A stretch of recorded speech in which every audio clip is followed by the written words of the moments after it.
La inauguración será en el Hotel Luxorious, en Las Vegas. ¿Te digo cómo llegar? Sí, que yo me pierdo solo. ¿A dónde vas? ¿Qué? ¿A ningún sitio? ¿Sigo aquí? No era a ti, yo... ¡Lo siento, tío! Tadeo, ¿te llamo en otro momento? ¡Quédate ahí! Vale, como quieras.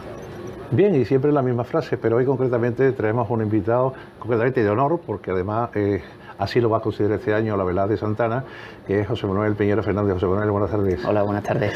Primero, bienvenido, y segundo, teníamos muchísimas ganas de estar contigo, porque sé que has estado muy ocupado, sigue estando muy ocupado, y vamos a hablar después un poco de todo lo que haces y por qué has llegado a ser, en este caso, uno de los hijos honorarios de la Orden de Triana, ¿no? ¿Cuál es tu actividad? Pues me dedico principalmente a la animación 3D, aunque trabajo en películas de animación 2D, básicamente me dedico a hacer películas de animación, en lo que sería la parte de layout, que es lo más similar a la dirección de fotografía dentro del cine de imagen real, pero en 3D se llama así. José Manuel, cuando uno llega a este mundo y le dice a su familia, oye, yo quiero dedicarme a esto de los dibujos animados, parece que estás hablando de algo desconocido, ¿no? Sí. Vamos, empezando que desde pequeño siempre me ha atraído los dibujos animados y demás. Sí, en mi familia no ha habido mucha profesión de arte y aunque mis padres siempre me apoyaron mucho, realmente siempre son un poco escépticos de que un hijo se dedique a algo artístico en el mundo de hoy, ¿no? Siempre espera que su hijo sea notario, sea abogado, tal, y el arte es algo que no te da sensación de que te pueda dar de comer o puedas pagar tu factura.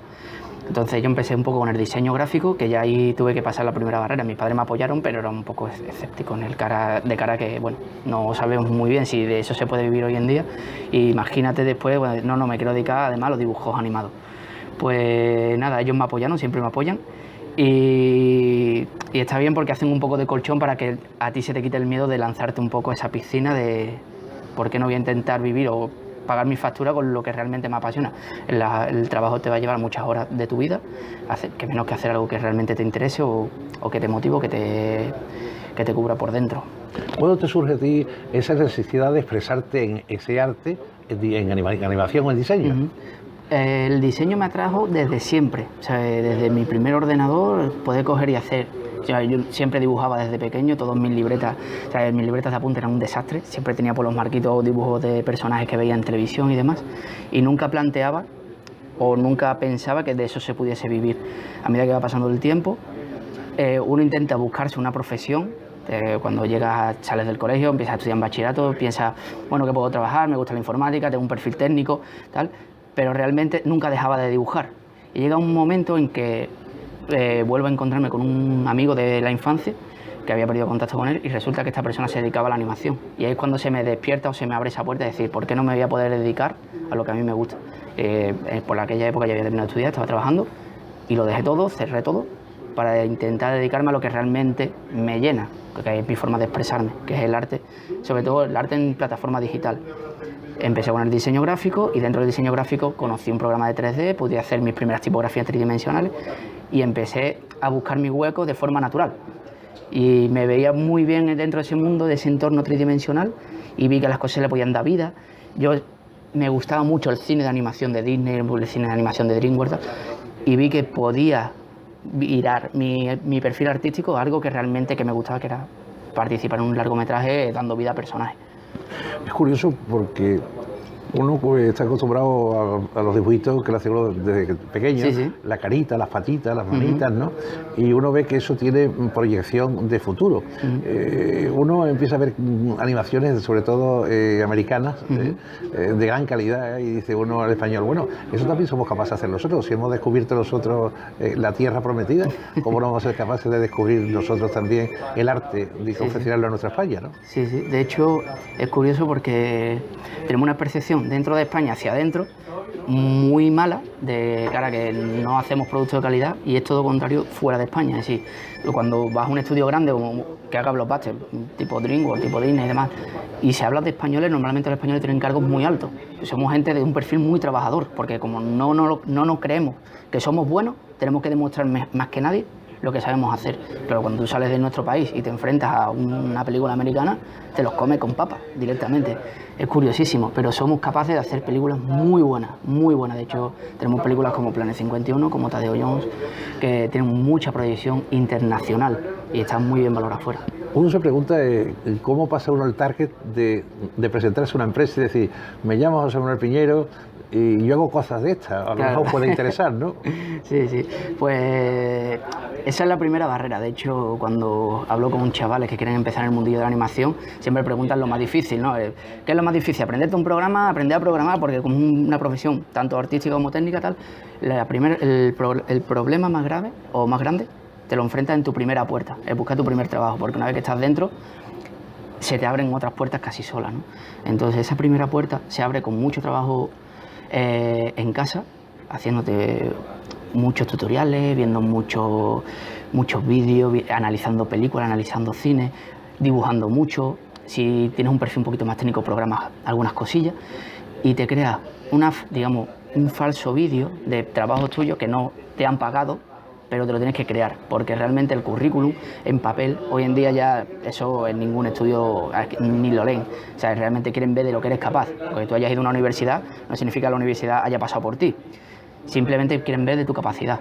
Y ellos ven, si no tienes una gran calidad, pueden ver o intuir tu talento. Es decir, vale, este chaval no tiene un gran trabajo, pero si lo cogemos, puede que en un futuro cercano pueda tener gran proyección dentro del sector. Entonces, básicamente esa primera barrera es crearte tus propios trabajos, aunque nadie te los pague, echarle horas y presentar tu vídeo con tus trabajitos y una cartita de presentación en plan de hola, soy Piñero y esto es lo que quiero hacer. José Manuel, cuando se plantea hacer cualquier secuencia o plano secuencia en una película, normalmente se crea un storyboard, que prácticamente es unos cuadros donde están reflejados a través de un tipo cómic, las escenas, los tipos, los lugares, el enfrentamiento de la cámara y el lugar, ¿no? Sin embargo, tú tienes que anteceder a ese storyboard, que tú tienes que crear primero la historia para que después se transcriba, ¿no? Claro. Nosotros, vamos, el proceso un poco, el proceso dentro de una película depende de cada estudio, cada uno tiene su forma de trabajar y el director también tiene mucho que decir ahí. Hay directores que trabajan de una forma u otra, ¿no? Nosotros, como trabajamos normalmente, es el guión escrito, se pasa por un storyboarder, que es un artista que te hace una viñeta de cómic. Y nos encontramos, o lo que hacemos nosotros, que es el escalón entre el storyboarder y la animación, es montar por primera vez ese plano que se crea en storyboard en un entorno tridimensional. Claro, en un dibujo 2D, digamos que todo cabe. Realmente a nivel de perspectiva, a nivel de profundidades, o un tipo de cuadro, personaje mide lo que tiene que medir. Dentro de un dibujo 2D es muy difícil calcular ciertas cosas, o incluso una lente. En cine de imagen real es muy importante saber la lente que estás usando dentro de la cámara, o qué tipo de cámara, o qué tipo de plano. Entonces, dentro de un dibujo eso se puede hacer, pero nosotros tenemos que trasladar esa información al mundo tridimensional, que es donde nosotros vamos a trabajar. Entonces, ahí en ese punto es donde entra mi departamento, o el departamento en el que trabajo, que es el de layout, que es pasar la información bidimensional al tridimensional. Es decir, que tú eres como un director de fotografía, ¿no? En este caso, ¿no?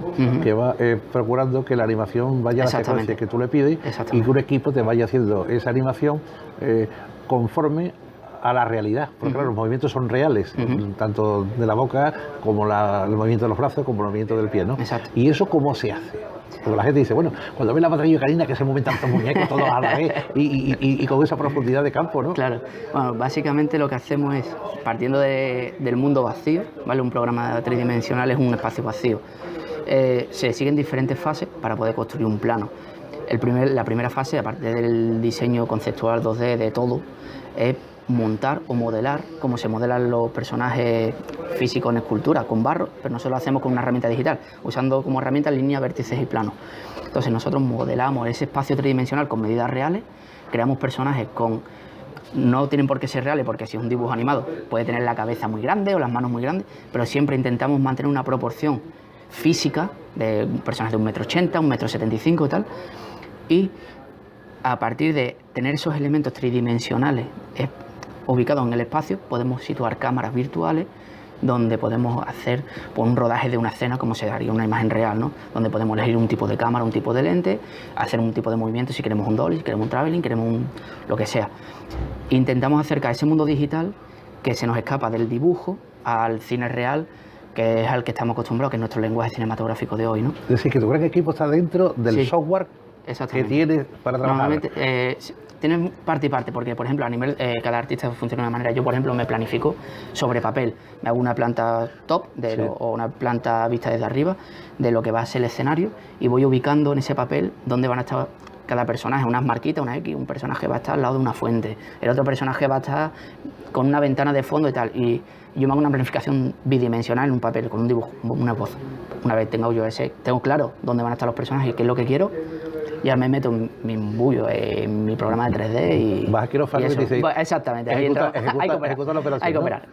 Y ahí todo es tridimensional. Es curioso que lo que se hace de forma real lo transforma el programa a nivel virtual. Es decir, Sí. quiero una cámara que me haga un traveling. Entonces Sí, hace el traveling de los metros que tú quieras, tiras para atrás, ¿no? Ujú. Y entonces se va alejando del personaje Exacto. o se va acercando al personaje, ¿no? O sea, es así más o menos. Funciona así, pero Líneas tiene una generales, capa, vamos. tiene una capa de reflexión por encima, que de hecho esto lo hablábamos alguna vez con chavales de arte dramático, ¿no? Que decía, cuando un actor actúa, no piensas en que tienes que parpadear, por ejemplo, porque es un acto sí. reflejo del cuerpo humano, ¿no? Sí, sí. Yo estoy hablando con alguien y si quieres hacer una reflexión, Sí, mi sí. cuerpo parpadea, Sí, sí, sí. o me encojo de hombros. Nosotros, como nuestro mundo virtual no está vivo, tenemos que darle vida, aparte de esas capas, de las capas de lo que tiene que hacer una cámara de un traveling, tenemos que pensar toda esa parte psicológica que hay detrás de cada elemento. Es decir, si yo hago un movimiento donde me imagino que el cámara es una persona que lleva cámara en hombro, tengo que pensar desde dónde se mueve la cámara, que es desde la cadera de un hombre. Entonces tengo que animar, aparte del movimiento de la cámara, el movimiento de la persona que lleva la cámara. ¿Cuánto trabajo hay detrás de cada cosa que vemos? Sí. Esto se sienta uno. Yo creo que uno de los grandes creadores de los últimos tiempos, no estoy hablando de los últimos tiempos, lleva 20 años en curso, es el Simpson, los Simpsons, Sí. ¿no? Que además están bidimensional, no está tridimensional. Después que escogió el color amarillo, Sí. cosa imposible de aceptar. Sí, sí, sí. Hoy no encontraríamos bien los Simpsons si fuera de otro color. Exactamente. Y Mart, que es el creador de esta serie, se lo plantea en un pueblo con gente conocida y le pone cara a esa gente conocida. Es decir, Ujú. que todo es Sí, sí, real, sí, sí. traspasado un poco a esa frontera, ¿no? Pero cuando tú entras en la gran carrera de presentar proyectos, en el caso de Antonio Bandera al frente, ¿no? Con Tadeo Young, que es una apuesta que se hace aquí en España, muy valiente, porque podía hacerla en Estados Unidos con una tranquilidad y sin embargo se la trae a España. Dice, no, somos capaces de hacerlo y lo vamos a abordar. Y creamos un personaje que es un albañil, no es un Indiana Jones, sino que es un Tadeo Young, y que es un hombre con unas capacidades enormes, pero con una simpatía también absolutamente española. Sí. Vamos, de hecho es un poco, o por lo menos cuando yo lo hablamos con los compañeros, es un poco la trayectoria del cómic del TVO español, ¿no? Esto que teníamos personajes que creaba Ibáñez, ¿no? Que eran personajes que estamos acostumbrados a que sean en Norteamérica como personas hiper excelentes o curiosas, nosotros nos la traemos a nuestro entorno español y hacemos una pequeña parodia de lo que sería la realidad, ¿no? En este caso un profesor de arquitectura que es capaz de hacer todo y nosotros pues decimos, ¿por qué no lo hacemos con un albañil, que es una cosa más de día a día, ¿no? Y yo creo que ahí tiene el encanto, que el trabajar con ese tipo de personas te permite construir historias un poco más arriesgadas o un poco más divertidas que si ese personaje sea perfecto. Al final lo interesante es el talento que hay detrás, porque la historia al final es como los chistes, no es un chiste en sí, sino cómo cuentas un chiste. Es decir, que la gente detrás sepa contarte una buena historia, que el personaje sea un albañil o sea otra cosa, es lo de menos, sino que cuando se te vaya a contar una historia, sepamos hacerlo. Y es muy interesante eso que comentaba, ¿no? Que este mismo tipo de historia tú lo llevas a Estados Unidos y necesitamos hacerlo con una categoría de personajes muy alta que después se vuelve un poco aburrido. Nosotros lo traemos, hacemos una parodia de ese personaje y aparte de la aventura hacemos humor, que es un poco nuestro fuerte, ¿no? Y funciona estupendamente. Sobre ¿cuánta gente está detrás de Tadeo Young para que eso pueda verse? O sea, no nos imaginamos esto, creemos que eso son tres personas haciendo muñequitos. No, Es una cadena. La verdad es que es una parcela muy desconocida. El trabajo de vuestro, porque los actores, bueno, pues sabemos que se tiene que estudiar el personaje, pero aquí es mucho más complicado que el actor, porque aquí es hacer hablar a alguien que no es actor, ¿no? Exactamente. Además que Bueno, en general, yo creo recordar que Tadeo Jones llegamos a un máximo de unas 300 y algo de personas. 300 personas. En total de... Todas de un nivelazo extraordinario. Exacto, sí, porque hay, No además, cabe... hay una fecha de entrega y no puedes meter a alguien que no sepa trabajar en equipo. Sí, porque claro, pon de acuerdo tú a 300 personas, ya somos 4 y... ¿Y qué tiempo duráis? Tadeo Jones estuvimos, creo que yo en ese proyecto sí pude tener desde comienzo a final, y año y medio largo, que es un auténtico récord dentro del cine de animación. Lo normal ronda sobre 2 años y medio, incluso hasta 3 por largometraje. ¿Qué esfuerzo económico necesita para ponerla en pie? Es decir, ya hemos terminado, claro. Ahora hacemos las copias correspondientes para inaugurarla en tantos cines a través de distribuidoras. ¿Qué esfuerzo económico? ¿Es de inversión? Sí, es de inversión. Para después poder suelen recuperar. ser productoras privadas, muchas de ellas, y pues, aunque haya subvenciones y demás, siempre se intenta dentro del sector no tirar mucho de subvenciones, sino trabajar con capital que tú después puedas moverlo, ¿no?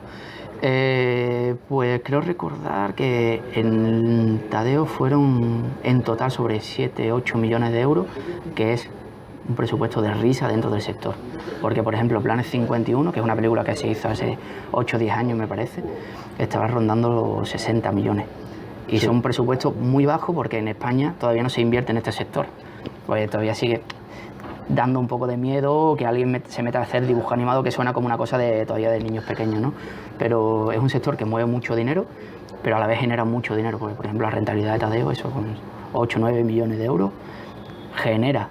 O sea, al primer fin de semana, creo que el primer fin de semana de estreno cubrió los gastos de lo que se había invertido en la película, y a partir de ahí hacia adelante pues ya son beneficios que se repartirán las productoras y demás, pero es un sector que genera dinero, y eso al final son cuestiones de millones y de esfuerzo, porque realmente al no tener tanto presupuesto como las americanas, cuando una persona va al cine le da igual cuánto le vaya a costar la película. Tú vas a ver Tadeo Jones, te da igual que la película cueste 8, que cueste 30, pero le vas a exigir lo mismo. Si ves una película de Pixar, quieres que Tadeo esté al mismo nivel, porque tu dinero es igual, tu entrada vale lo mismo.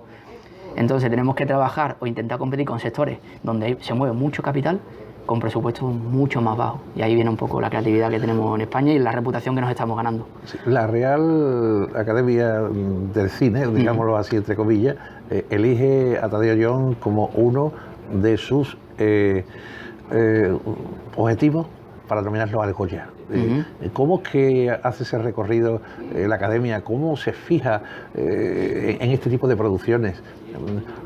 Que tiene poco que ver, porque no hay al uso muchas cosas, interdimensionales, muy pocas cosas en España todavía. ¿Cómo llega eso a la Academia? Bueno, los productores tienen un circuito interno donde mueven sus productos y buscan contactos y buscan modo de distribución, ¿no? Entonces la Academia de Cine es una buena plataforma para poder dar visibilidad a tu producto. Creo recordar que tanto Enrique Gato, que es el director, como Nico Mangi, que es el productor y jefe de producción, Pedro Solís, los 3 eran miembros de la Academia y pueden meter la película, digamos, dentro del circuito para poder valorarla y poder estar nominada a Goyas. En ese caso lo tienen más sencillo. A otro tipo de producciones, por ejemplo Buñuel, que es el último largometraje en el que estaba trabajando, lo tiene un poco más difícil, porque son películas que al no trabajar en un circuito tan comercial, son películas un poco más independientes, tienen una proyección o tienen un alcance un poco más difícil, pero bueno, al final es cuestión de moverse y hacer que se fijen la Academia en ese producto, ya sea invitándolos a venir a tu estudio para dar a conocer que está haciendo un proyecto que es producto español, y que nuestra intención es pues pelear un poco con las películas que estén en ese momento ahí en nominaciones, ¿no? Hacéis una promo y la promo ya engancha, es decir, antes de terminar la película estáis haciendo una promo y estáis ya en la carrera del circuito comercial y llega a los públicos. El YouTube es increíble porque son millones de visitas las que se producen, es automáticamente libre, ahí el público es el que elige, no es inducido, y uno con esa pequeña promo dice, bueno, esto es nuestro además, ¿no? Claro, tienes que ponerte un poco en el mapa,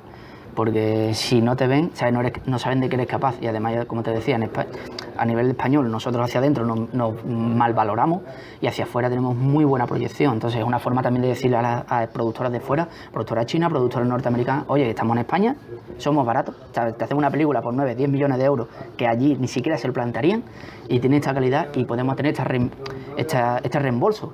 que entra en el circuito de China y arrasa. arrasa.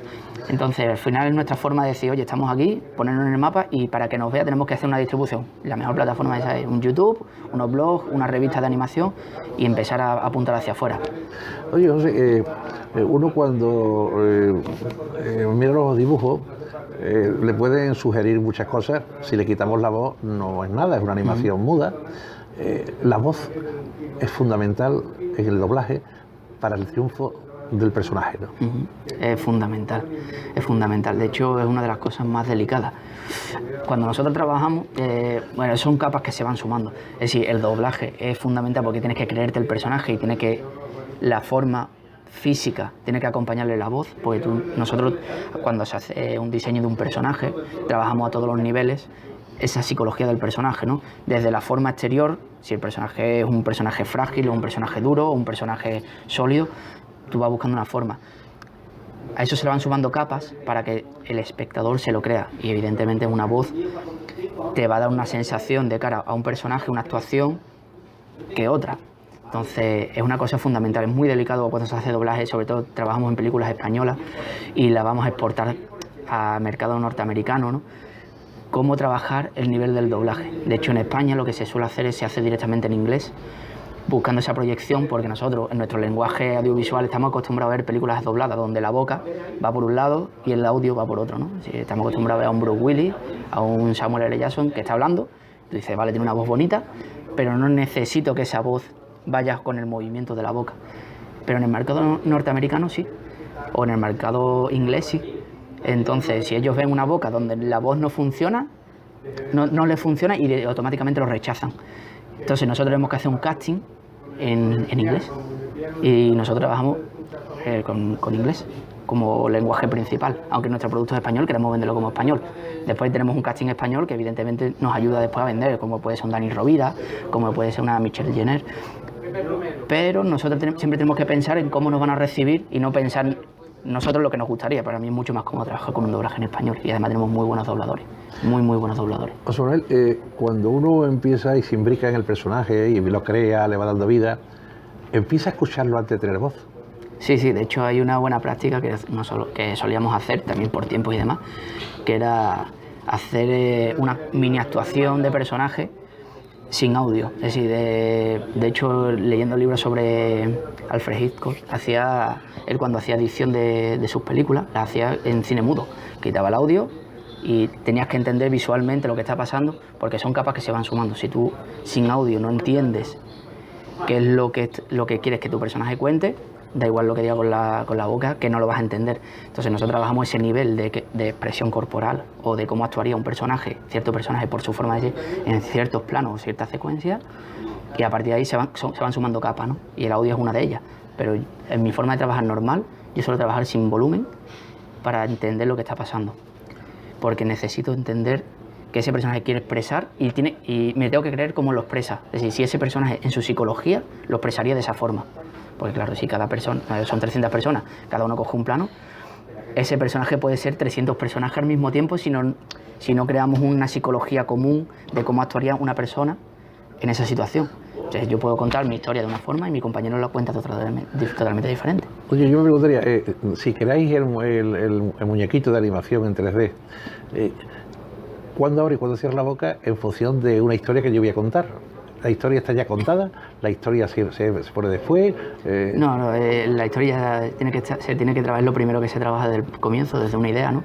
Un boceto, y va construyendo capas y capas sobre esa historia, casi siempre en papel, que es donde se traslada el guión. En el guión ya se suele escribir hasta los mismos diálogos para poder tener claro qué es lo que se quiere mandar de mensaje o qué es lo que debería de hacer, ¿vale? El guión está vivo. Puede modificarse a lo largo de la producción, normalmente porque hasta que no lo ves montado, no empiezan los primeros montajes del largometraje, no llegas a percibir ciertas cosas que sobre papel y escrito no llegas a ver, pero casi siempre viene desde atrás y hay que tener muy clara la intención del personaje, cómo se tiene que comportar y cómo reaccionaría en cada una de las situaciones. Y eso antes de siquiera de poder dibujar, porque toda esa información que tú quieres trasladar de cómo es y qué es lo que va a hacer, tiene que reflejarse no solo en lo que dice, sino en la forma del personaje, en los colores del personaje, en la composición de un plano. Son muchas capas que tienen que mandar ese mismo mensaje. Es igual que una película de verdad, o sea, Sí, hay una historia, una novela, después pasa a guionistas, los guionistas la guionan el trabajo, lo secuencian en función de sus personajes, con uno, con dos o con tres guionistas, porque cada uno puede tener una función dentro de ese guión, pues la ocurrencia sale desde dentro, ¿no? Pero después está la gracia, es decir, el duende de ese muñeco haciendo cosas normales no tendría valor ninguno, lo tiene con su expresión, con su forma de intuir y con el arte español, que es la creatividad, ¿no? Se sale de lo normal, ¿no? De hecho, nosotros teníamos la ventaja de que siendo un personaje de animación español, trabajamos muchos andaluces y bueno, tenemos nuestra fama de saber, de tener gracia contando la historia, ¿no? Y realmente lo pudimos explotar sobre todo en la película de Tadeo Jones. Se nos daba un poco carta blanca o se nos abría un poco el tema creativo, que si a ti te pedía un plano hacer salirte un poco del guión para poder contar algo de una forma graciosa, se te daba total libertad, ¿no? Hasta el punto que hay una parte de la película que se viaja a Granada y tuvimos que explicarle a ciertos artistas que no eran de aquí, que eran de fuera, el concepto de la mala folla granaína, ¿sabes? Porque claro, todo eso tiene que reflejarse dentro de la película. Entonces ese tipo de broma, ese tipo de gracia, que es muy nuestra, tenemos que hacerla y después tiene que pasar un filtro, que es cierto, para poder comercializarlo fuera. No puede ser una película 100% sevillana o 100% andaluza o 100% española, porque después no tendría mercado fuera. Pero por eso siempre se acude al concepto de la paella, el traje de gitana y demás, que son cosas como muy manía, pero realmente es como nos conocen fuera y al final tienes que sumarle ese tipo de capas para que lo entiendan. Pero se nos da un poco de libertad a la hora de poder contar ciertas cosas con un poco más de gracia que como podrían venir escritas por la situación o por la persona que lo escribe. ¿En qué estáis trabajando ahora? Yo ahora mismo aquí en Sevilla, pues mi último largometraje cerré mi periodo de largometraje en enero y me traslado aquí a Sevilla para una agencia de comunicación. Me salgo un tiempo del cine para descansar un poco y verlo un poco con perspectiva, y ahora estoy en una agencia de comunicación, haciendo un poco de publicidad, haciendo un poco de temas de eventos, de presentaciones de productos y demás. Es muy interesante, claro, venir de un mundo creativo, yo creo que, hombre, me refiero entre comillas, ¿no? Es como venir de torear en Madrid en la venta y venirse a Camas a torear, ¿no? Es decir, pero es otro sistema. Yo creo que con todo lo que llevas dentro hay una parte que esto que es un año sabático, ¿no? De decir, vamos a hacer algo distinto, ¿no? No te creas, no es tan sabático, porque de hecho realmente es interesante hacer este tipo de cambios, ya que un largometraje es un producto que se hace muy a largo plazo, que suele tardar esos 2 años y demás, y en una agencia de comunicación los proyectos son mensuales. Esto es más parecido a una mili, ¿sabes? Llegar y aprender a moverte muy rápido, a pensar muy rápido, porque no tienes tiempo de reacción como lo tienes en un largometraje. Lo que sí me gustaba de este cambio era que estaba muy metido en el mundo de la animación y es como estar muy cerca de un muro. Necesitas alejarte para ver la altura y la amplitud para poder reaccionar a ciertas barreras. Entonces, lo que he hecho es alejarme un poco durante un tiempo del cine de animación para poder tener perspectiva y aparte formarme en trabajar mucho más rápido, porque el mercado de la comunicación es un mercado de hoy para mañana.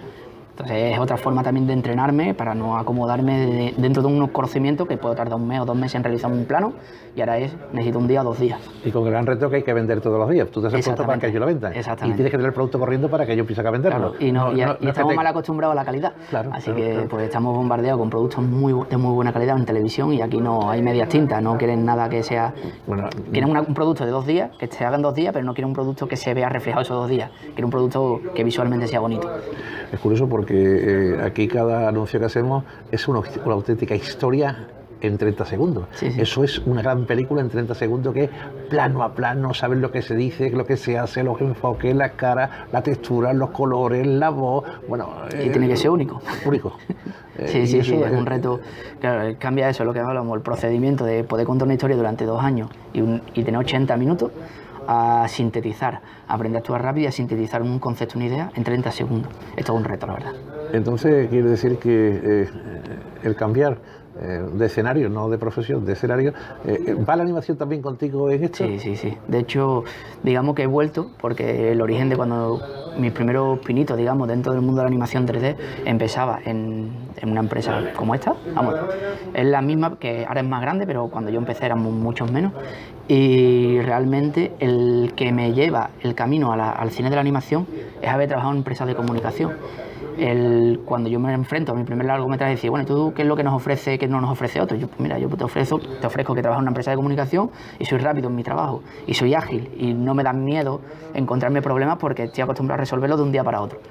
Y realmente te forma de una manera, ¿sabes? Como una guerrilla, ¿no? Llegas y no te da miedo nada, estás en primera línea de batallón y que te echen lo que quieran. Y es muy interesante. Muy interesante. Tú tienes la suerte, yo siempre digo que hay dos cosas. Hay gente que son muy estudiosos y llegan a tener cum laude, pero no tienen talento, tienen capacidad de estudio. El talento es una cualidad innata, es decir, no se crea el talento ya va en el gen. Después tú puedes ser un super estudiante, pero serás un magnífico estudiante y saldrán todos notables y sobresalientes, pero en esto hace falta tener el don y el duende, ¿no? Y esto es fundamental para ser torero, como tú, eres un Juli con 20 y tantos años y eres torero ya. Antes llegaban con 40 años, con 50 años estás tú, ¿no? Exacto. De hecho, siempre he sido muy reticente al concepto de talento, porque además soy una persona de echar muchas horas en mi trabajo porque me apasiona y a mí no me pesan las horas como le puede pesar a otra persona, ¿no? Pero una vez llegado a Madrid con Atrapa, mi supervisor nos comentaba el tema del talento, que había personas que tenían sensibilidad, nos llamábamos talento sin sensibilidad a la hora de componer un plano y demás, y que por mucho que se esforzase una persona que no tenía esa sensibilidad, podría llegar después de 20 años, pero no le saldría de forma natural. Con el tiempo voy creyendo más en ese concepto de sensibilidad, sobre todo cuando en Buñuel empiezo a dirigir equipos y tengo a diferentes personas delante a mi cargo, ¿no? Donde tú veías personas que están recién llegadas y que tú le explicabas un concepto de quiero plasmar una idea en este encuadre, en esta composición, y lo cogían al vuelo, y hay personas que con mucho dibujo, por ejemplo, no tenían esa sensibilidad a la hora de componer.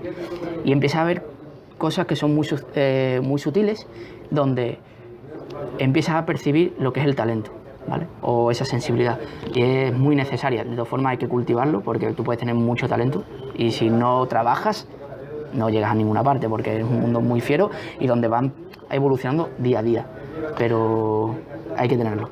Bueno, pues llevamos media hora charlando, nos sabe a poco esta reflexión de tu trabajo.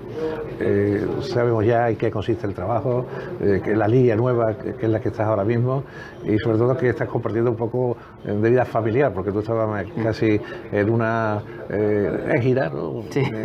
Constante, y nadie te veía, ni siquiera tu madre, ¿no? Que es la única que nos pare, ¿no? La madre de uno es único, ¿no? Y entonces esta cercanía también es una proyección de llenarte también de sevillanía para seguir proyectándote, ¿no? Sí, no, y aparte que las cosas como son, como se vive aquí, no se vive fuera. Por mucho que nos guste ponernos medallas de yo vivo en tal, yo vivo en cual.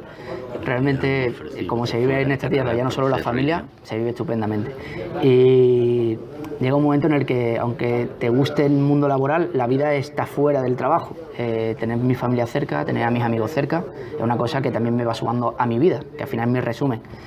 Y como se está aquí, no se está fuera, la verdad. Entonces, esa cercanía es un poco por vivir un poco más, aunque tenga que trabajar menos de lo que a mí me gusta. Ha tenido también casi un apoderado para llevar... Sobre todo cuando entras en ciertos circuitos. Y nada, las opciones que tenía era Canadá, también tenía Reino Unido o Sevilla. Y elegí Sevilla al final. Claro, has elegido perfectamente bien, vas a disfrutar de tu velada de Santiago y Santana este año, vas a hacerlo en primera línea, desde el escenario donde va a ser reconocido un hombre tan joven. No es frecuente que un hombre con esta juventud llegue a ser trianero de honor en un momento determinado. La gente debe después de muchos méritos, mucho tiempo, muchos años y muchos reconocimientos. Quiero decir que en tu caso ha llegado de la mano del cine, ha llegado de la mano del Goya, ha llegado de la forma de que en un momento determinado hubo los trianeros que fueron llegar a través de las carabelas hasta descubrir América. Entonces tenemos otro trianero, en este caso José Manuel Piñero Fernández, que es el que ha descubierto la Triana apasionada del talento y de la ejecución, en este caso, de las 3D o de las 3 dimensiones, que es su proyecto y su película.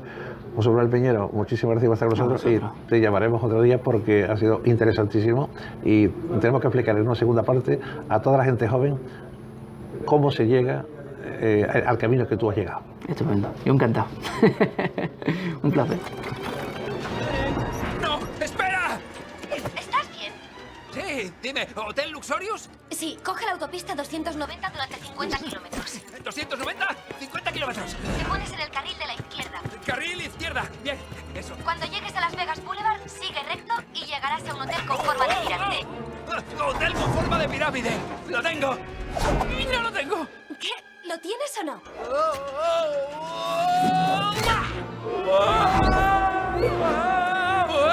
¡Hasta luego, Sara! ¿Tadeo?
Tranquilo, jefe, creo que esto es bueno para el tutis.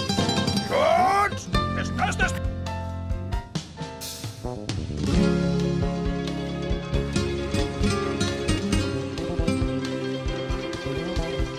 Tadeo, puedes cancelar el hotel Luxorius en Las Vegas. ¿Te digo cómo llegar? Sí, que yo me pierdo solo. ¿A dónde vas? ¿Qué? ¿A ningún sitio? Sigo aquí. No era a ti, yo. Lo siento, tío. Tadeo, ¿te llamo en otro momento? ¡Quédate ahí! Vale, como quieras. Bien, y siempre la misma frase, pero hoy concretamente tenemos un invitado concretamente de honor, porque además así lo va a considerar este año la velada de Santana, que es José Manuel Peñero Fernández. José Manuel, buenas tardes. Hola, buenas tardes. Primero, bienvenido, y segundo, teníamos muchísimas ganas de estar contigo porque sé que has estado muy ocupado, sigue estando muy ocupado, y vamos a hablar después un poco de todo lo que haces y por qué has llegado a ser, en este caso, uno de los hijos honorarios de la Orden de Triana, ¿no? ¿Cuál es tu actividad? Pues me dedico principalmente a la animación 3D. Aunque trabajo en películas de animación 2D, básicamente me dedico a hacer películas de animación. En lo que sería la parte de layout, que es lo más similar a la dirección de fotografía dentro del cine de imagen real. Pero en 3D se llama así. José Manuel, cuando uno llega a este mundo y le dice a su familia, oye, yo quiero dedicarme a esto de los dibujos animados, parece que está hablando de algo desconocido, ¿no? Sí. Vamos, empezando que desde pequeño siempre me ha traído los dibujos animados y demás. Sí, en mi familia no ha habido mucha profesión de arte y aunque mis padres siempre me apoyaron mucho, realmente siempre son un poco escépticos de que un hijo se dedique a algo artístico en el mundo de hoy, ¿no? Siempre espera que su hijo sea notario, sea abogado, tal, y el arte es algo que no te da la sensación de que te pueda dar de comer o puedas pagar tus facturas. Entonces yo empecé un poco con el diseño gráfico, que ya ahí tuve que pasar la primera barrera. Mis padres me apoyaron, pero eran un poco escépticos de cara que, bueno, no sabemos muy bien si de eso se puede vivir hoy en día. Y imagínate después, bueno, no me quiero dedicar además a los dibujos animados. Pues nada, ellos me apoyaron, siempre me apoyan. Y está bien porque hacen un poco de colchón para que a ti se te quite el miedo de lanzarte un poco a esa piscina de por qué no voy a intentar vivir o pagar mi factura con lo que realmente me apasiona. El trabajo te va a llevar muchas horas de tu vida que menos que hacer algo que realmente te interese o que te motive, que te cubra por dentro. ¿Cuándo te surge a ti esa necesidad de expresarte en ese arte, en animación o en diseño? El diseño me atrajo desde siempre, o sea, desde mi primer ordenador poder coger y hacer. O sea, yo siempre dibujaba desde pequeño, todas mis libretas, o sea, mis libretas de apunte eran un desastre, siempre tenía por los marquitos dibujos de personajes que veía en televisión y demás, y nunca planteaba o nunca pensaba que de eso se pudiese vivir. A medida que va pasando el tiempo, uno intenta buscarse una profesión. Cuando sales del colegio, empiezas a estudiar en bachillerato, piensas, bueno, que puedo trabajar, me gusta la informática, tengo un perfil técnico, tal, pero realmente nunca dejaba de dibujar. Y llega un momento en que vuelvo a encontrarme con un amigo de la infancia que había perdido contacto con él y resulta que esta persona se dedicaba a la animación. Y ahí es cuando se me despierta o se me abre esa puerta de decir, ¿por qué no me voy a poder dedicar a lo que a mí me gusta?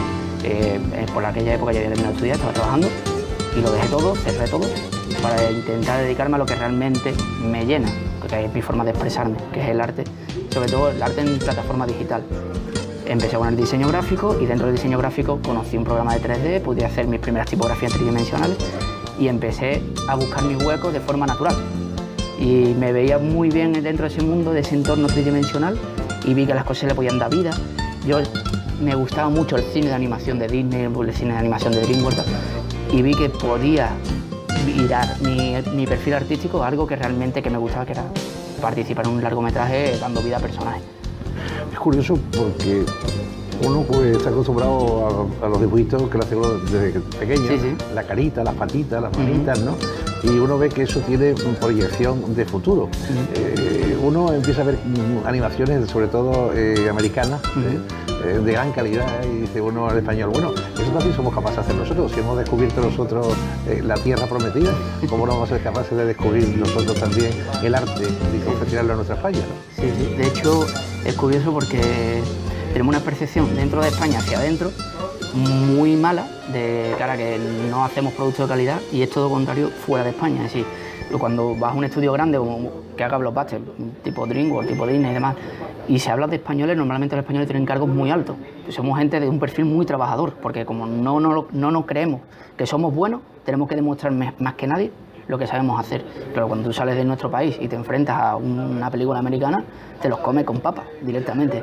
Es curiosísimo, pero somos capaces de hacer películas muy buenas, muy buenas. De hecho, tenemos películas como Planet 51, como Tadeo Jones, que tienen mucha proyección internacional y están muy bien valoradas fuera. Uno se pregunta cómo pasa uno al target de presentarse a una empresa y decir, me llamo José Manuel Piñero y yo hago cosas de estas, a lo mejor puede interesar, ¿no? Sí, pues esa es la primera barrera. De hecho, cuando hablo con chavales que quieren empezar en el mundillo de la animación, siempre preguntan lo más difícil, ¿no? ¿Qué es lo más difícil? Aprenderte un programa, aprender a programar, porque como una profesión tanto artística como técnica, tal, el problema más grave o más grande te lo enfrentas en tu primera puerta, es buscar tu primer trabajo, porque una vez que estás dentro, se te abren otras puertas casi solas, ¿no? Entonces esa primera puerta se abre con mucho trabajo en casa, haciéndote muchos tutoriales, viendo muchos vídeos, analizando películas, analizando cine, dibujando mucho.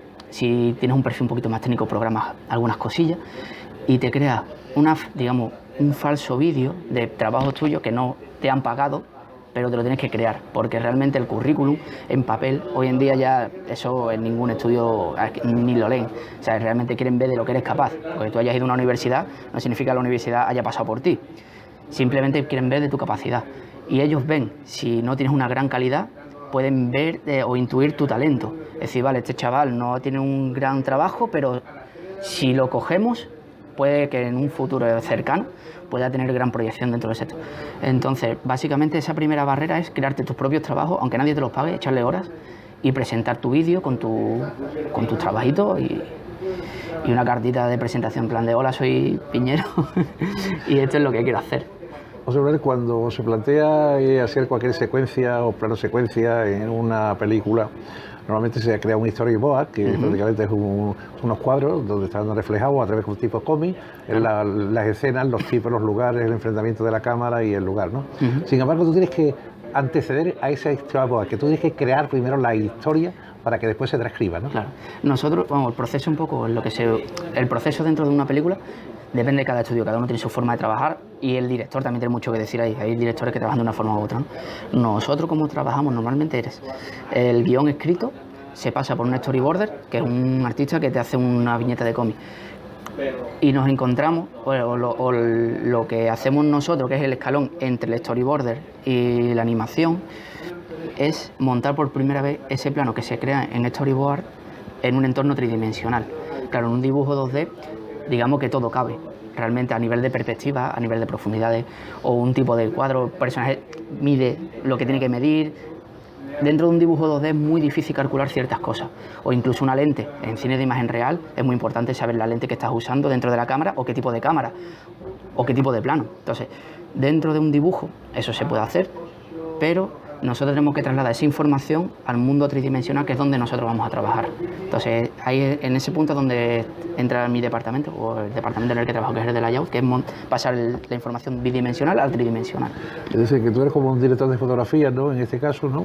Que va procurando que la animación vaya a la secuencia que tú le pides y que un equipo te vaya haciendo esa animación conforme a la realidad, porque claro, los movimientos son reales, tanto de la boca como el movimiento de los brazos, como el movimiento del pie, ¿no? Exacto. ¿Y eso cómo se hace? Porque la gente dice, bueno, cuando ve la batalla de Karina, que se mueven tantos muñecos, todos a la vez, y con esa profundidad de campo, ¿no? Claro. Bueno, básicamente lo que hacemos es, partiendo del mundo vacío, ¿vale? Un programa tridimensional es un espacio vacío. Se siguen diferentes fases para poder construir un plano. La primera fase, aparte del diseño conceptual 2D de todo, es montar o modelar como se modelan los personajes físicos en escultura, con barro, pero nosotros lo hacemos con una herramienta digital, usando como herramienta líneas, vértices y planos. Entonces nosotros modelamos ese espacio tridimensional con medidas reales, creamos personajes no tienen por qué ser reales, porque si es un dibujo animado puede tener la cabeza muy grande o las manos muy grandes, pero siempre intentamos mantener una proporción física de un personaje de 1,80 m, 1,75 m y tal, y a partir de tener esos elementos tridimensionales ubicados en el espacio, podemos situar cámaras virtuales donde podemos hacer un rodaje de una escena como se haría una imagen real, ¿no? Donde podemos elegir un tipo de cámara, un tipo de lente, hacer un tipo de movimiento, si queremos un dolly, si queremos un traveling, queremos lo que sea. Intentamos acercar ese mundo digital que se nos escapa del dibujo al cine real, que es al que estamos acostumbrados, que es nuestro lenguaje cinematográfico de hoy, ¿no? Es decir, que tu gran equipo está dentro del software que tienes para trabajar. Normalmente tienes parte y parte, porque por ejemplo a nivel, cada artista funciona de una manera. Yo por ejemplo me planifico sobre papel, me hago una planta top o una planta vista desde arriba de lo que va a ser el escenario y voy ubicando en ese papel dónde van a estar cada personaje, unas marquitas, una X, un personaje va a estar al lado de una fuente, el otro personaje va a estar con una ventana de fondo y tal, y yo me hago una planificación bidimensional en un papel, con un dibujo, una voz. Una vez tengo claro dónde van a estar los personajes y qué es lo que quiero, ya me meto en mi embullo, en mi programa de 3D y... Vas a quirófano y dices... Exactamente, ejecuta la operación, hay que operar. Y ahí todo es tridimensional. Es curioso que lo que se hace de forma real lo transforma el programa a nivel virtual. Es decir, quiero una cámara que me haga un traveling, entonces hace el traveling de los metros que tú quieras, tiras para atrás, ¿no? Y entonces se va alejando del personaje o se va acercando al personaje, ¿no? O sea, es así más o menos. Funciona así, pero tiene una capa de reflexión por encima, que de hecho esto lo hablábamos alguna vez con chavales de arte dramático, ¿no? Que decía, cuando un actor actúa, no piensas en que tienes que parpadear, por ejemplo, porque es un acto reflejo del cuerpo humano, ¿no? Yo estoy hablando con alguien y si quiero hacer una reflexión, mi cuerpo parpadea o me encojo de hombros. Nosotros, como nuestro mundo virtual no está vivo, tenemos que darle vida. Aparte de esas capas, de las capas de lo que tiene que hacer una cámara de un traveling, tenemos que pensar toda esa parte psicológica que hay detrás de cada elemento. Es decir, si yo hago un movimiento donde me imagino que el cámara es una persona que lleva cámara en hombro, tengo que pensar desde dónde se mueve la cámara, que es desde la cadera de un hombre. Entonces tengo que animar, aparte del movimiento de la cámara, el movimiento de la persona que lleva la cámara. ¿Cuánto trabajo hay detrás de cada cosa que vemos? Esto se sienta uno. Yo creo que uno de los grandes creadores de los últimos tiempos, no estoy hablando de los últimos tiempos, lleva 20 años en curso, es el Simpson, los Simpsons, Sí. ¿no? Que además están bidimensional, no está tridimensional. Después escogió el color amarillo, Sí. cosa imposible de aceptar. Sí, sí, sí. Hoy no encontraríamos bien los Simpsons si fuera de otro color. Exactamente. Y Mart, que es el creador de esta serie, se lo plantea en un pueblo con gente conocida y le pone cara a esa gente conocida, es decir, que todo es Sí, sí, real, sí, sí. traspasado un poco a esa frontera, ¿no? Pero cuando tú entras en la gran carrera de presentar proyectos, en el caso de Antonio Bandera al frente, ¿no? Con Tadeo Young, que es una apuesta que se hace aquí en España, muy valiente, porque podía hacerla en Estados Unidos con una tranquilidad y sin embargo se la trae a España. Dice, no, somos capaces de hacerlo y lo vamos a abordar. Y creamos un personaje que es un albañil, no es un Indiana Jones, sino que es un Tadeo Young, y que es un hombre con unas capacidades enormes, pero con una simpatía también absolutamente española. Sí. Vamos, de hecho es un poco, o por lo menos cuando yo lo hablamos con los compañeros, es un poco la trayectoria del cómic, del TVO español, ¿no? Esto que teníamos personajes que creaba Ibáñez, ¿no?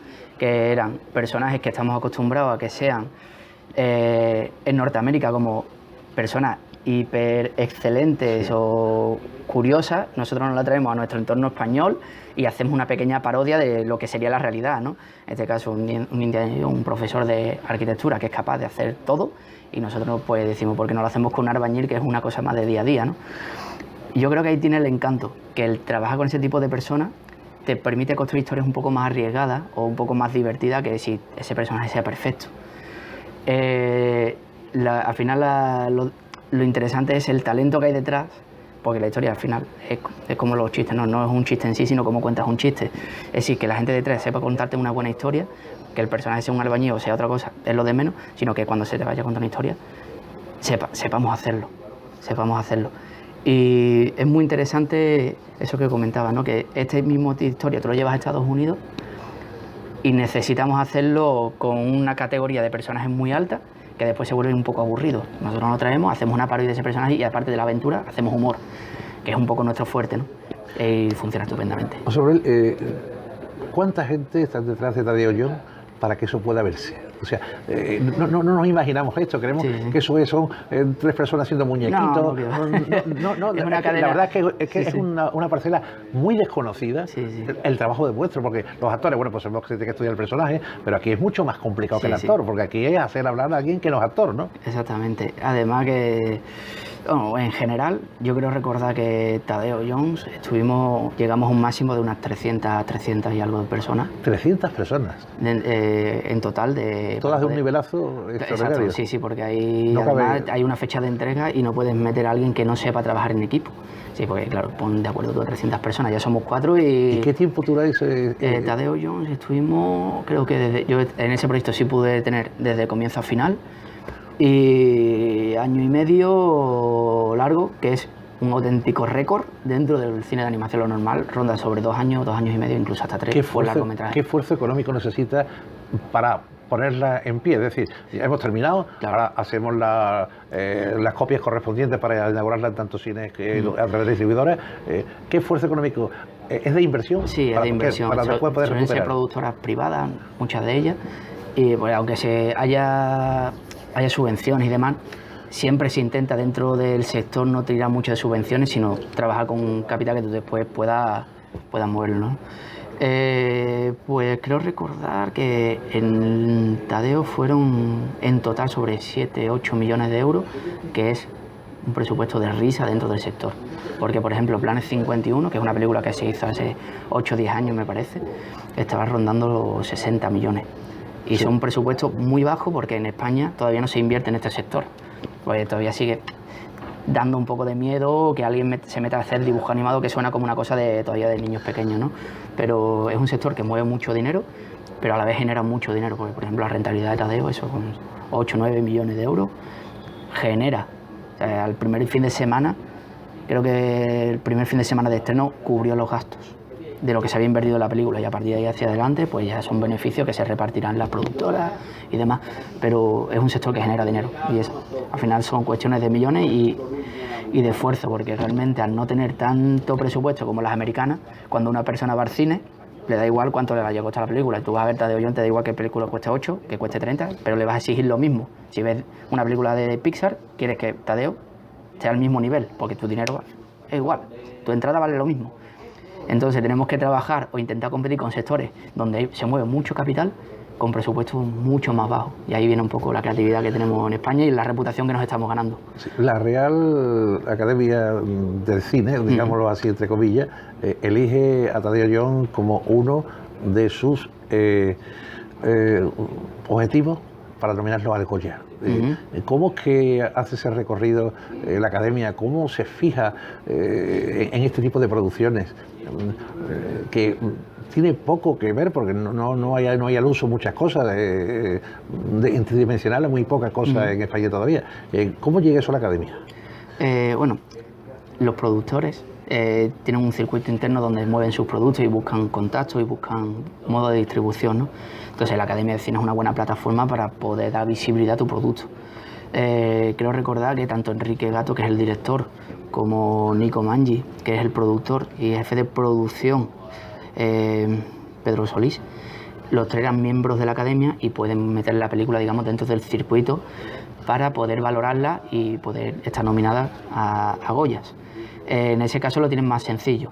A otro tipo de producciones, por ejemplo, Buñuel, que es el último largometraje en el que estaba trabajando, lo tiene un poco más difícil, porque son películas que al no trabajar en un circuito tan comercial, son películas un poco más independientes, tienen una proyección o tienen un alcance un poco más difícil. Pero bueno, al final es cuestión de moverse y hacer que se fijen la Academia en ese producto.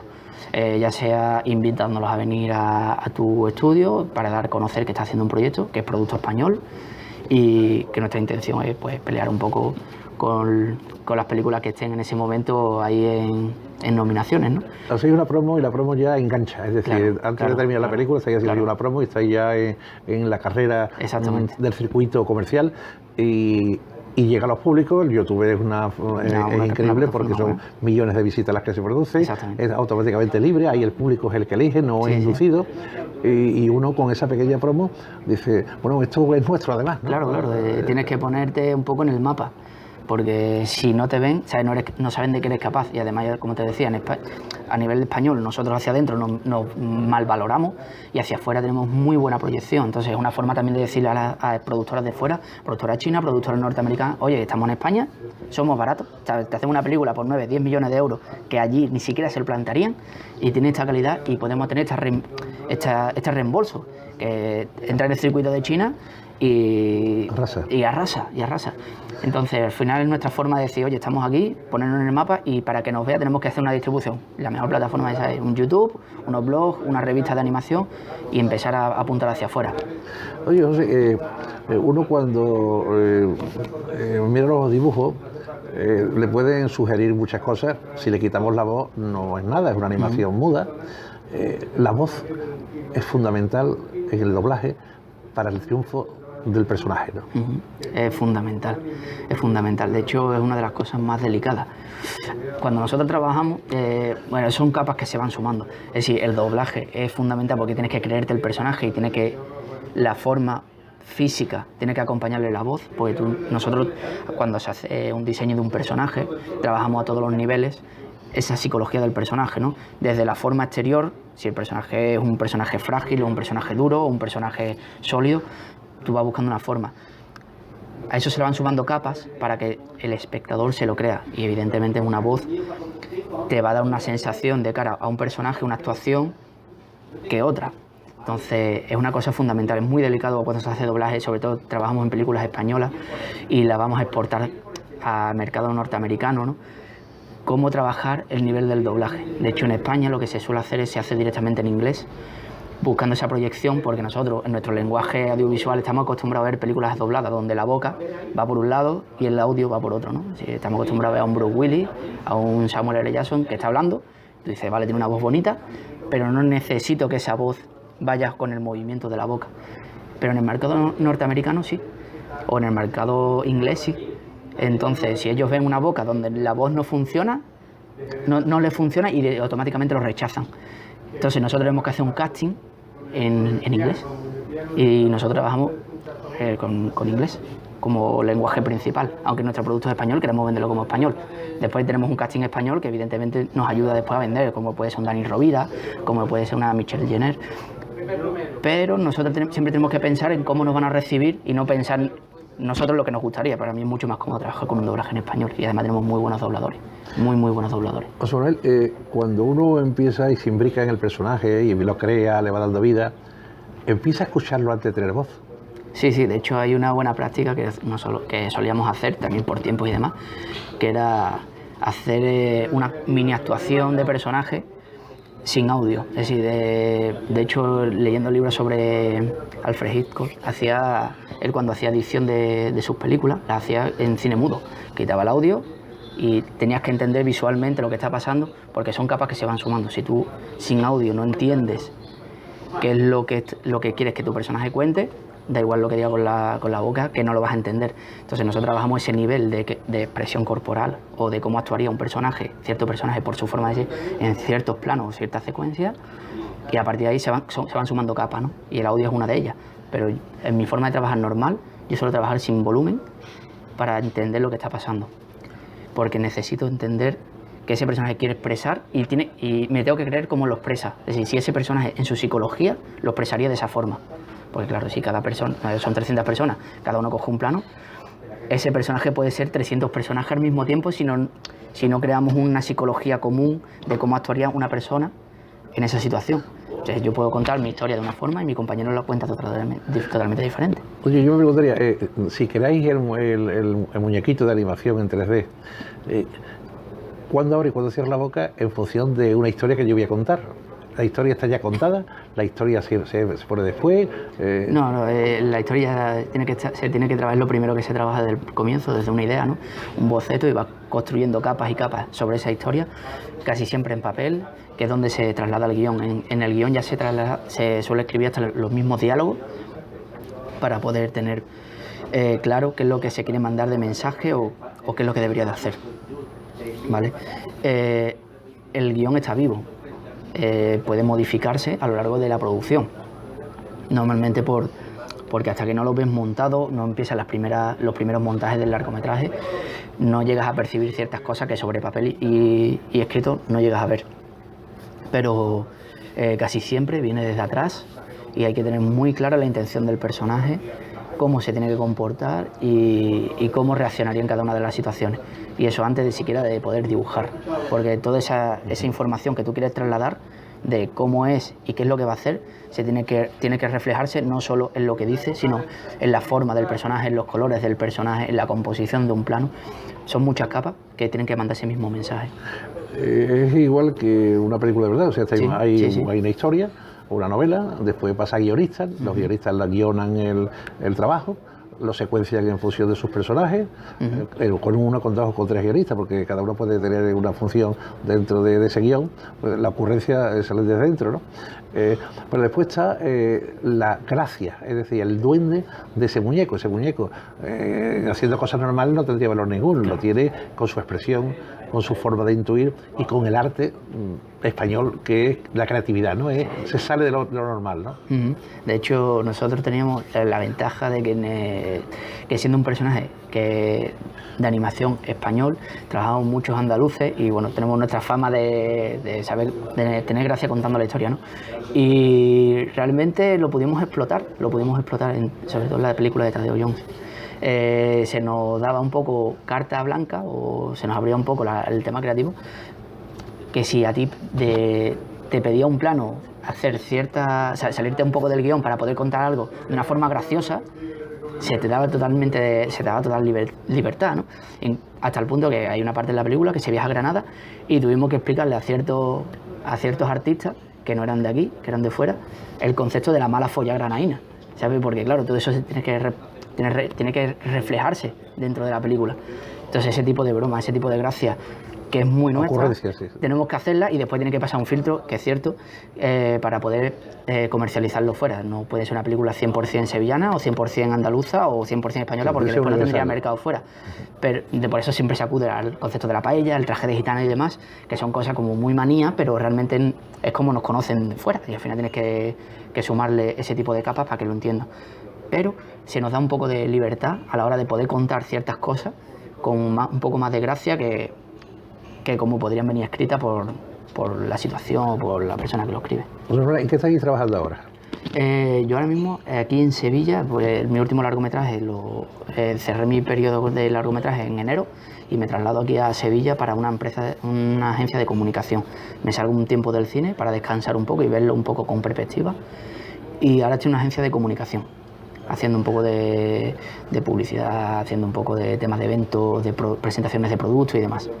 Es muy interesante, claro, venir de un mundo creativo, yo creo que, hombre, me refiero entre comillas, ¿no? Es como venir de torear en Madrid en las ventas, sí, y venirse a Camas a torear, sí, ¿no? Sí. Es decir, pero es otro sistema. Yo creo que, claro, que con todo lo que llevas dentro hay una parte que esto que es un año sabático, ¿no? De decir, vamos a hacer algo distinto, ¿no? No te creas, no es tan sabático, porque de hecho realmente es interesante hacer este tipo de cambios, ya que un largometraje es un producto que se hace muy a largo plazo, que suele tardar esos 2 años y demás, y en una agencia de comunicación los proyectos son mensuales.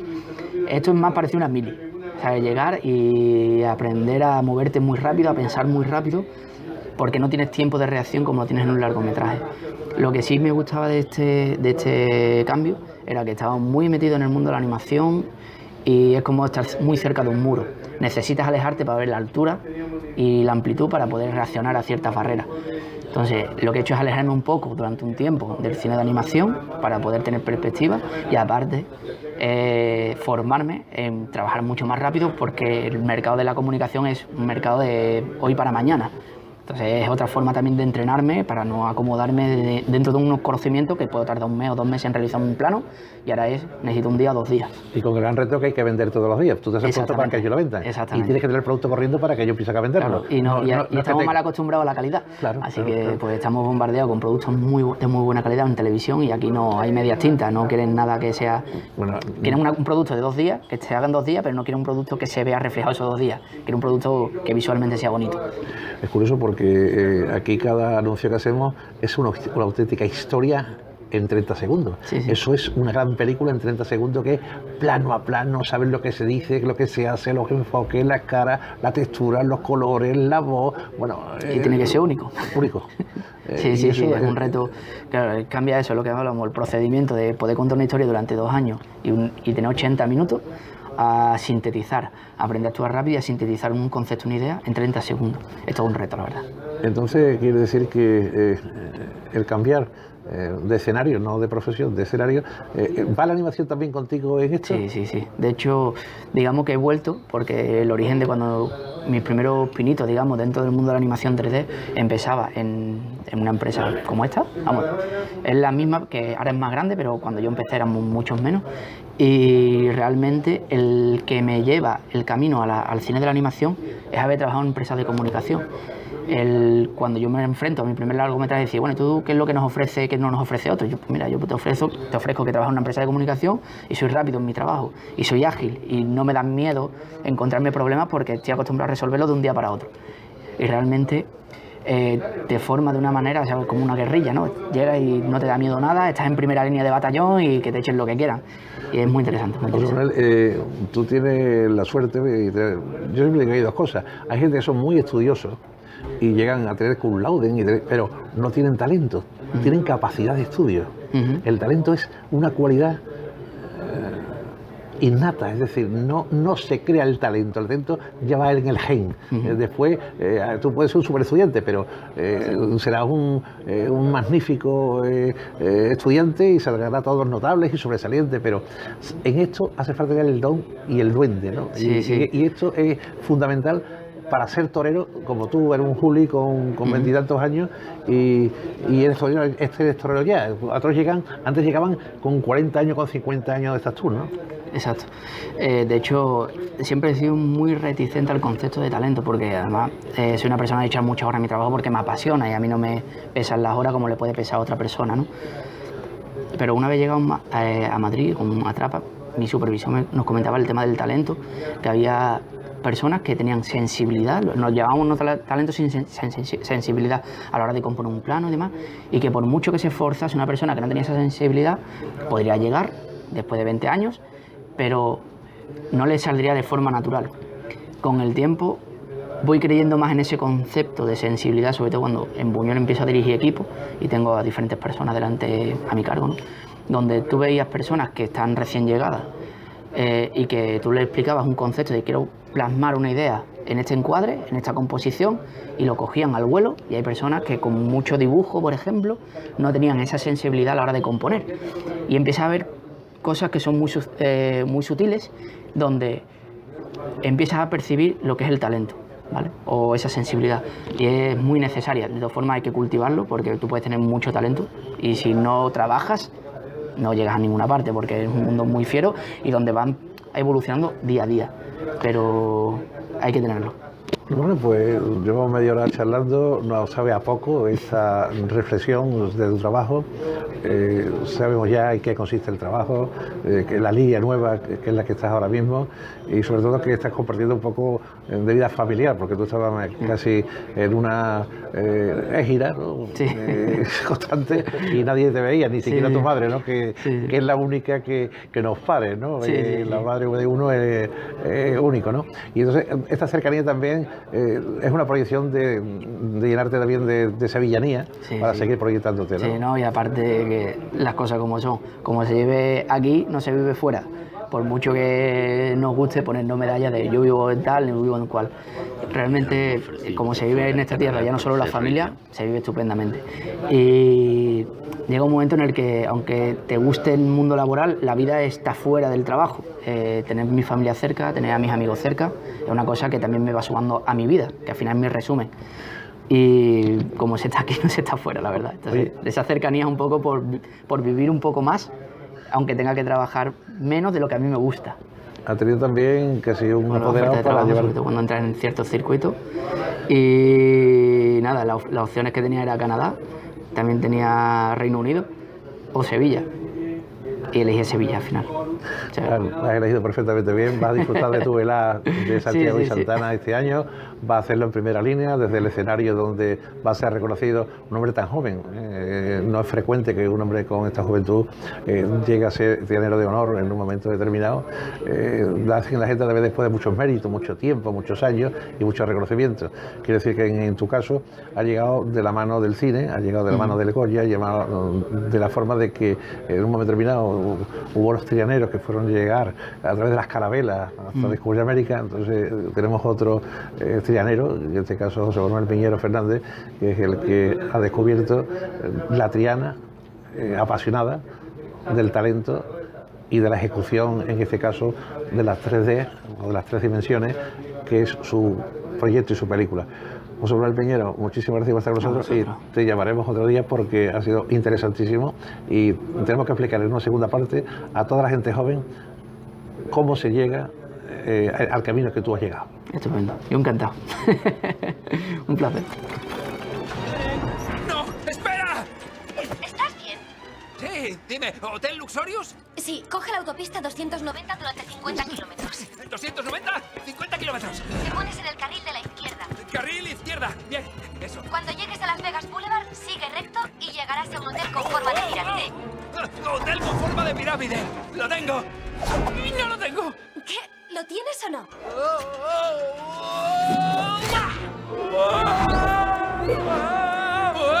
¡Hasta luego, Sara! ¿Tadeo?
por los pelos. Uy, tranquilo, jefe. Creo que esto es bueno para el cutis.